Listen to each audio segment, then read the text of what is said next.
Hello दोस्तों, आइए सुनते हैं एक नई कहानी। हम दोनों। शादी के 3 साल हुए थे और एक दिन पत्नी के मन में ख्याल आया, क्या होगा अगर मैं अपने पति को छोड़कर चली जाऊं? पति का रिएक्शन क्या होगा? फिर वो क्या करेगा? इसी विचार के चलते पति की परीक्षा लेने के लिए उसने एक चिट्ठी लिखी। उसमें लिखा, आपके साथ रहकर बोर हो गई हूँ। मुझे अब इस गृहस्थी से कोई लगाव नहीं है। मैं तुम्हारे साथ एक पल भी नहीं रह सकती, इसलिए मैं तुम्हें और इस घर को छोड़कर जा रही हूँ।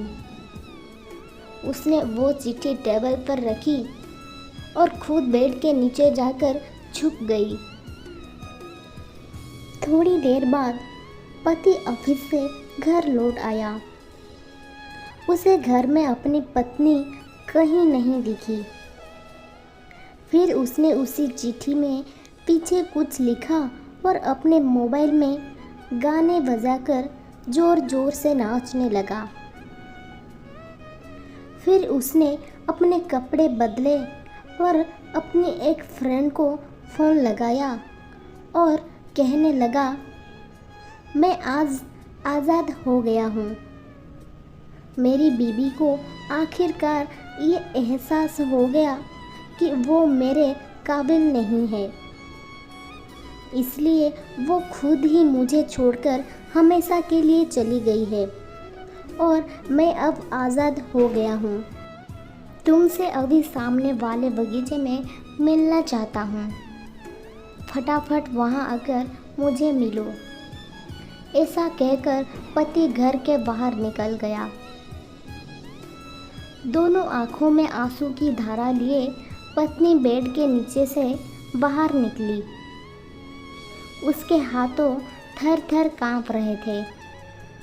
कांपते हाथों से उसने टेबल पर रखी वो चिट्ठी उठाई और पढ़ी, जिसमें पत्नी ने लिखा था, अरे पगले, तुम्हें तो ठीक से छुपना भी नहीं आता। बेड के नीचे से तुम्हारे पैर दिख रहे हैं। तुम जल्दी से गर्मा गर्म चाय बनाओ, मैं सामने के दुकान से बिस्किट लेकर आता हूँ। मेरे जीवन में खुशी तुम्हारे आने से है। आधी खुशी तुझे सताने में है और आधी तुझे मनाने में है। आखिर लास्ट में तो हम दोनों ही साथ रहेंगे ना।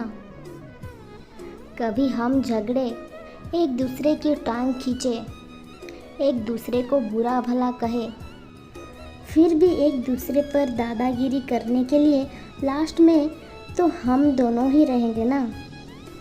जो बोलना है बोलो, जो करना है करो। जब चश्मे घूम जाएंगे तब एक दूसरे के चश्मे ढूंढने के लिए लास्ट में तो हम दोनों ही रहेंगे ना। कभी मैं रूठूं तो तुम मुझे मनाना, कभी तुम रूठो तो मैं तुझे मना लूँगा। एक दूसरे को लाड लड़ाने के लिए आखिर में तो हम दोनों ही रहेंगे ना। जब नज़र कम आएगा, सुनाई भी कम देगा, तब एक दूसरे में एक दूसरे को ढूंढने के लिए हम दोनों ही रहेंगे ना। जब घुटनों में दर्द बढ़ जाएगा, कभी आना जाना भी बंद हो जाएगा, तब एक दूसरे को नाखून काटने के लिए तो हम दोनों ही होंगे ना। मेरी रिपोर्ट तो बिल्कुल क्लियर है। आई एम ऑल राइट बोलकर एक दूसरे को चिढ़ाने के लिए आखिर तो हम दोनों ही होंगे ना। जब हम दोनों का साथ छूटेगा, अंतिम विदाई होगी, तब एक दूसरे को माफ़ करने के लिए आखिर हम दोनों ही होंगे ना। आखिर में सिर्फ हम और सिर्फ हम दोनों ही होंगे ना। तो दोस्तों, चिट्ठी ख़त्म होते होते बीवी का रो रो कर बुरा हाल हो गया। उसे पता चल गया कि उसका पति उससे कितना ज़्यादा प्यार करता है। सच सच बताना दोस्त लोग, क्या आपके आँखों में आंसू आया? कमेंट में ज़रूर बताइएगा। धन्यवाद।